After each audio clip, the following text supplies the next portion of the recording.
Bien, pues voy a leer creo que algunos de ustedes ya la tienen, pues para no saltarme partes, porque luego termino sin leer esto. Y simplemente comentar antes que esto, aunque suene sencilla, es una propuesta que he estado trabajando y que continuaré trabajando sobre propuestas educativas, ¿no? Tanto en programas educativos como en instituciones donde esta visión se está poniendo en práctica. Ya no lo añadí, también por las características del seminario, pero bueno, después si les interesa podemos platicar un poco de esto, ¿sí? Y bien, ¿no? Dice, ante los diversos acontecimientos de violencia que hoy día marcan nuestra vida cotidiana, es frecuente que nos preguntemos, ¿qué pasa? ¿Por qué son tantos y tan diversificados los modos en los que la violencia se ha extendido en todos los niveles y estratos sociales? La situación en México es alarmante, pero tampoco es el único país que la sufre. Hay una gran diversidad de modalidades de violencia en el mundo civilizado y en el mundo que llaman emergente. Una respuesta general sería la falta de respeto por la dignidad de la persona humana. Sí, pero si profundizamos en la respuesta, la dignidad de la persona se convierte en un arma de doble filo, donde esa dignidad se propone como un argumento más de la voluntad de poder.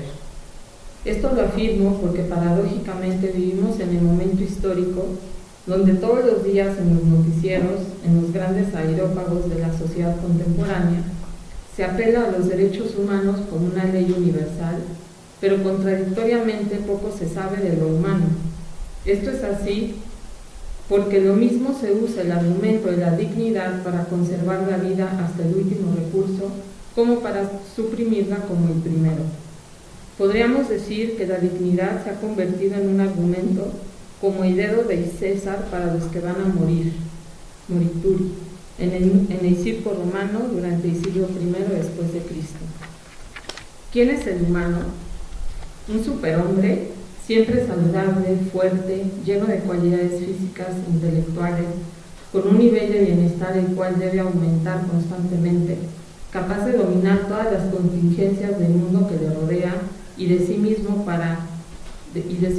gracias al desarrollo de la ciencia, para desde ahí eliminar todo aquello que lo hace vulnerable. Este es el hombre autónomo, siempre seguro de sí mismo y haciendo todo lo posible para tener todo bajo control. Pero desde ese ideal de hombre autónomo, es evidente que hoy vivimos una crisis de verdad antropológica. Aunque en la tradición antropológica occidental la razón se propuso como aquello que distinguía al hombre, parece que esa racionalidad se ha debilitado hasta convertirse en irracionalidad. Hoy luchamos por el equilibrio ecológico y nos parece que la legalización de las drogas es lo que mantendrá el equilibrio económico para que no haya guerra entre los narcotraficantes. ¿Qué racionalidad es esta? ¿Qué verdad sobre el hombre subyace ante tales objetivos? Escucho todos los días análisis políticos, económicos, sociológicos que intentan encontrar las razones de los feminicidios, de la desaparición de personas, de la prostitución de menores, de la trata de personas, del racismo que impera en el fenómeno migratorio, de la anorexia como la primera causa de muerte en la juventud francesa debido a los estereotipos de cuerpos que propone la moda, de las guerrillas en los diversos países de África que enfilan a niños desde los 8 años, de la pobreza de la mayoría y de la obscena riqueza de algunos. Y así, un largo etcétera de situaciones que parece que no pueden ya contenerse. Es como si el logos hubiera ya perdido el significado de la palabra, como si el orden se hubiera ya trastocado. Y me pregunto, ¿por qué tanta exaltación del humano y a la vez tanta degradación del mismo a un objeto de consumo de úsese y tírese? Considero que un síntoma que nos puede llevar a la causa de la enfermedad es la imposibilidad de diálogo, dos logos, del encuentro entre los logos propio de la sociedad contemporánea, donde el encuentro con el otro, con las otras subjetividad, está cada día más imposibilitado. Esta incapacidad es un síntoma de una crisis antropológica que está trastocando el sentido de lo humano, proponiendo la autonomía como el ideal de hombre que logrará traspasar los límites de su humanidad, poniendo todas sus fuerzas para eliminar su propia contingencia, huyendo de toda limitación y vulnerabilidad. Ante el panorama del hombre autónomo, considero de gran importancia recuperar las aportaciones que realiza Edith Stein en su comprensión del ser humano en la conciencia, desde la cual se puede comprender por qué dicho ideal de autonomía destruye al hombre desde lo más profundo de su ser. Y la siguiente parte es explicar de manera resumida, ¿sí?, porque es muy complejo este pensamiento, cómo se constituye el individuo psicofísico desde la perspectiva de Edith Stein. Lo intenté hacer de una manera sencilla y accesible porque realmente es un pensamiento muy complejo, ¿no? En contraste con el hombre autónomo, Edith Stein pone de relieve cómo fenomenológicamente el individuo psicofísico se da como un individuo que actúa por sí mismo y actúa desde sí en unidad. Pero en esta unidad psicofísica está presente un dinamismo salida-entrada, donde se pone de manifiesto que el individuo, ya desde un nivel corporal, psicofísico, no puede constituirse en su individualidad sin la presencia de otros cuerpos físicos como él, es decir, sin realizar actos empáticos. Edith Stein explica esto haciendo notar cómo el individuo psicofísico, en un nivel prereflexivo, al captar el punto cero del otro sujeto yo, no puede dejar su punto cero, pero sí puede desplazar su punto cero junto con su cuerpo físico, dando lugar a un desplazamiento en la fantasía. Esta estructura dentro-fuera que se pone de manifiesto en el dinamismo salida-entrada muestra una dimensión interior en el sujeto, resultando así un doble movimiento, salir de sí y recibir en sí. De esta manera se puede afirmar que el actuar del otro se me presenta como algo externo, que por ser un movimiento originado desde sí, lo presentifico, es decir, lo hago presente, se me presenta mi conciencia como algo que también toma posición frente a mi subjetividad. Esto es muy complejo y traté de explicarlo de una manera sencilla, pero no. De esta manera, en el dinamismo dentro-fuera, gracias al acto empático, el sujeto capta el movimiento del otro en tanto originario. Originario quiere decir que está originado en mí. Eso es original. Es decir, o en un sujeto. Es decir, conoce al otro como otro sí mismo, justamente porque lo conoce como fuente de sus acciones. Es decir, gracias a que reconoce el libre movimiento del otro y que el otro también es un punto cero de orientación que se mueve en el espacio, es por lo que podemos afirmar que a nivel prereflexivo, o sea, no es una cuestión conceptual, el individuo psicofísico se constituye en y desde la alteridad. Por tanto, en el acto empático es a través del cual se puede dar esta transferencia y así captar la originalidad de la vivencia del otro. Dicho lo anterior, desde la psicología pura de Edith Stein, el sujeto humano es un individuo psicofísico que se constituye como tal en su identidad desde la alteridad. Esto es así porque el yo puro guarda una identidad en sí misma al ser la fuente de las vivencias, y esta autorreferencia, sin tener que dejar de ser sí mismo, se da gracias al acto empático que lo pone frente a la diversidad del otro, pues es en el contacto con lo otro, con lo extraño, a través de la gran diversidad de vivencias, como el yo forma su identidad sin que se fraccione, precisamente porque el yo siempre se sabe un sí mismo. De esta manera, el análisis fenomenológico de la constitución del yo psicofísico a partir de una comprensión detenida y rigurosa de la empatía Permite comprender la relación yo-tú no como la relación entre los opuestos, sino como la relación entre recíprocos, que se reconocen por lo común y lo diferente.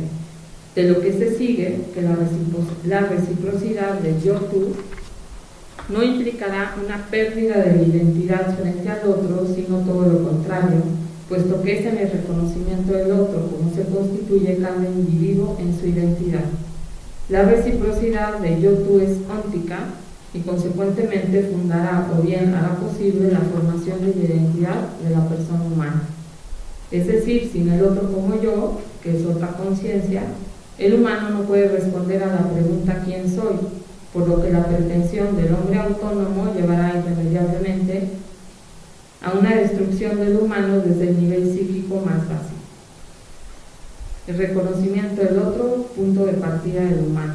De esta manera, el encuentro con el otro a través del acto empático es el encuentro con el otro como yo, lo auténticamente diverso, mas no lo opuesto.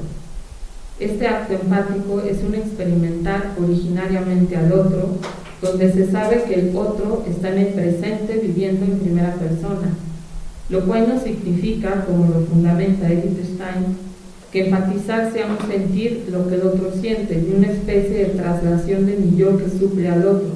Más bien, el acto empático implica un reconocer que el otro también es origen de su propio vivenciar. Este reconocer al otro como origen de sus acciones nos permite hablar de un mundo común, o bien de algo en común, lo cual a su vez permite al sujeto singular saber que el mundo percibido y el mundo dado, según la empatía, es el mismo mundo que percibe el otro, y así puede concluir que ese mundo que él percibe es el mismo mundo percibido de manera diversa por el otro. Digámoslo así, el sujeto sabe que el mundo que ve el otro es el mismo mundo que él ve, puesto que el mismo mundo ahora se le representa de una manera distinta. Esta diversidad le hace ver ciertamente que la apariencia del mundo se muestra como dependiente de su conciencia individual, pero a la vez que el mundo que le aparece y que permanece, el mismo mundo que a cualquiera se le aparece, se muestra como independiente de su conciencia, justamente porque puestos en la relación yo-tú, pueden traspasar por medio de la empatía los límites de su propia subjetividad. Por tanto, este traspasar los límites de su propia subjetividad es la condición sin la cual no podría generarse lo humano, entendiendo lo humano como aquello que me identifica en la diversidad, pero a la vez me acomuna en lo semejante. Ahora bien, así como hemos considerado, es imposible sostener la constitución de un yo sin un tú, concebir la identidad sin la alteridad, por lo que es imposible concebir la identidad sin la alteridad, por lo que el individuo psicofísico no puede constituirse en soledad. Consecuentemente, todo planteamiento de realización autónoma de la persona humana va directamente a destruir su identidad y a la vez a imposibilitar la alteridad. Por lo que se puede decir que el hombre autónomo generará inevitablemente un hombre separado de los otros, que busca su fin individual y progresivamente se verá imposibilitado a reconocer lo común y por tanto incapacitado para generar comunidades. Si analizamos a profundidad el fenómeno de la violencia, veremos cómo en su raíz psíquica la violencia es la imposibilidad del sujeto de encontrarse con el otro, de aceptar la diversidad de otra conciencia, la cual reconoce ya a un nivel prereflexivo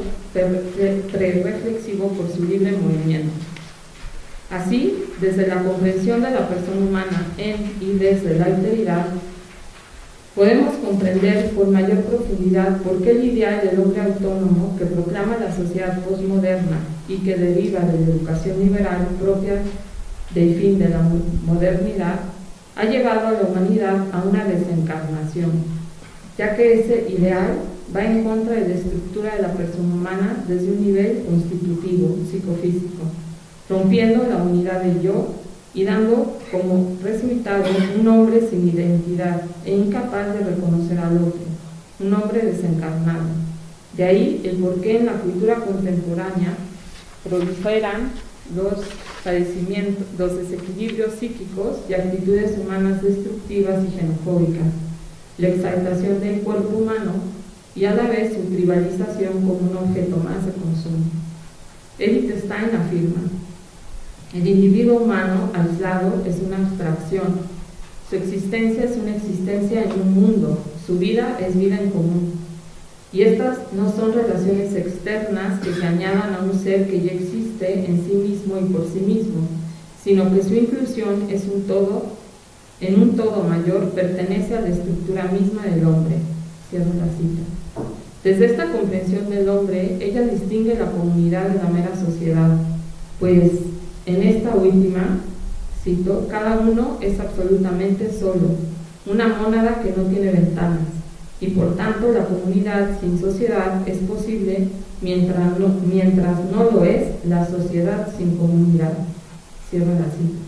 Por tanto, pretender crear sociedades sin generar comunidad, es decir, sin que estén basados en una comprensión del ser humano como un ser con los demás a nivel constitutivo, nos ha llevado progresivamente a vivir en sociedades deshumanizadas, donde el otro se presenta como algo útil para mis fines, como una cosa que se usa o se tira según convenga a los fines individuales.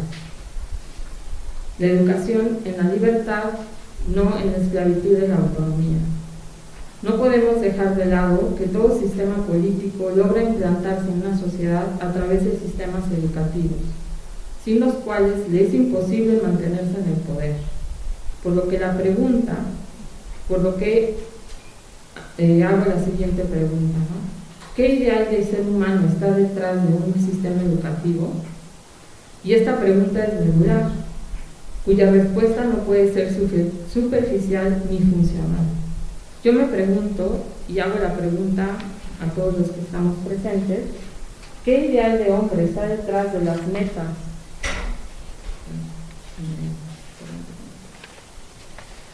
metas que me pongo a mí mismo, y más aún en las metas que pongo como agente educativo, ya sea como padre de familia, como profesor, como directivo de un centro educativo? Espero que la pregunta nos haya incomodado un poco o mucho, y me permito pues no pedir disculpas por esto, ¿no? Pretendo con este breve escrito hacer una fuerte crítica de los agentes de la educación, ¿no? Ya sean padres de familia, etc. Esto porque continuamente lo escucho, nos lamentamos de la violencia en el mundo y de las nuevas generaciones, de los millennials, diciendo que solo buscan lo suyo, que no respetan, que hay mucho bullying, etcétera, etcétera, ¿no?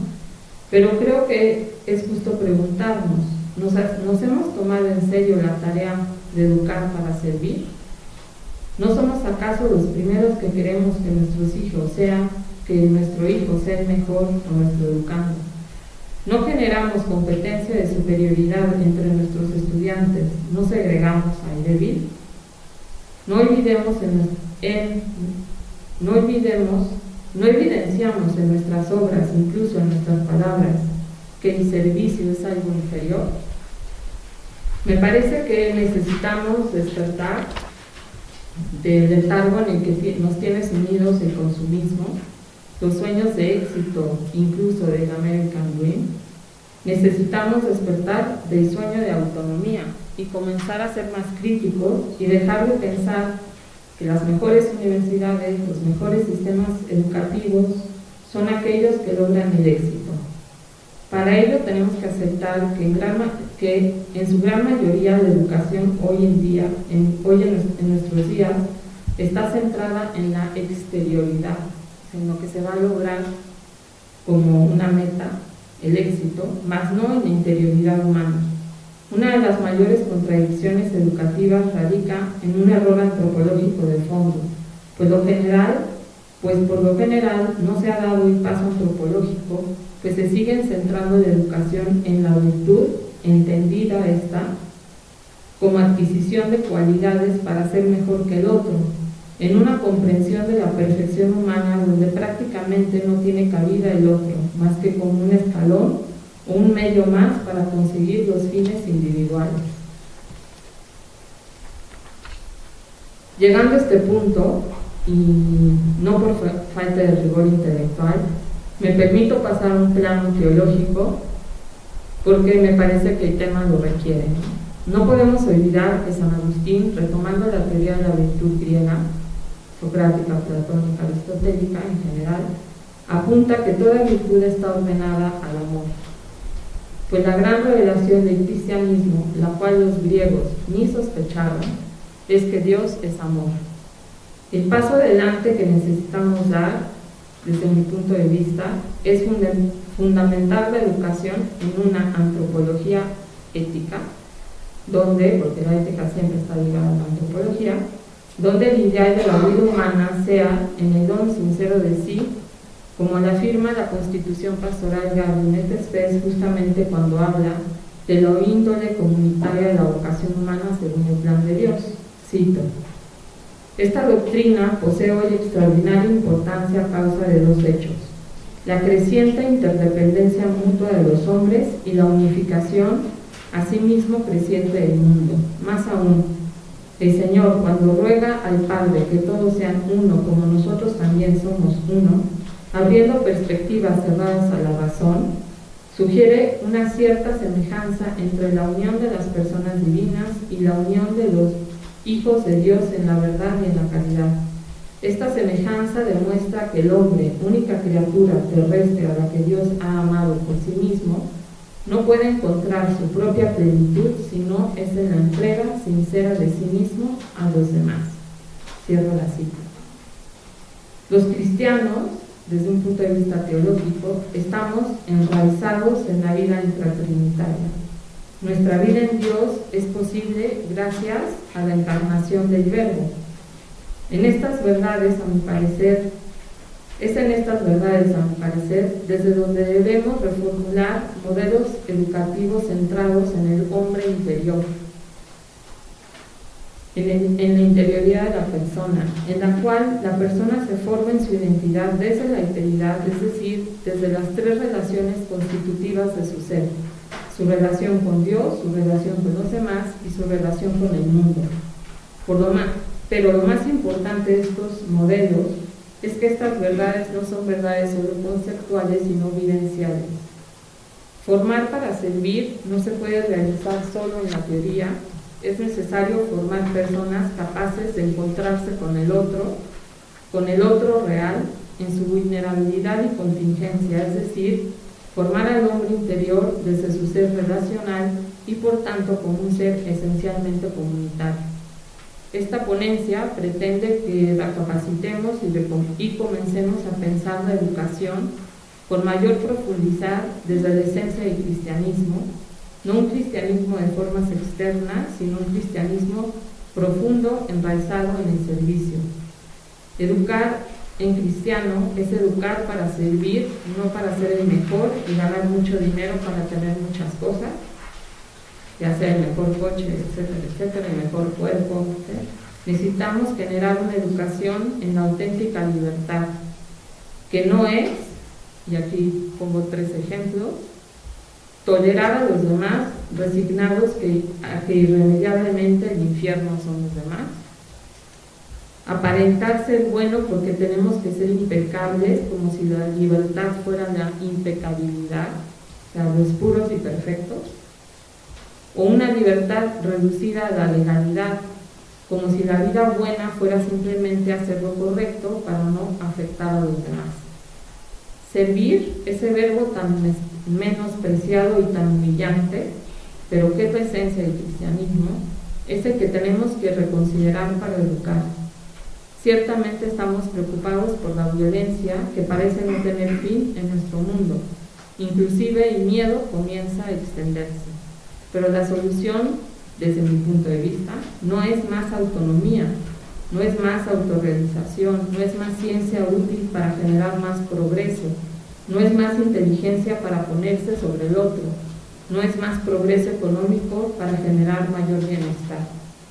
Educar para servir es educar para reconocer la vulnerabilidad de lo humano, su fragilidad, y aceptar que es en el otro, es con el otro y es por el otro como lograremos ese orden perdido, el logos sobre el hombre.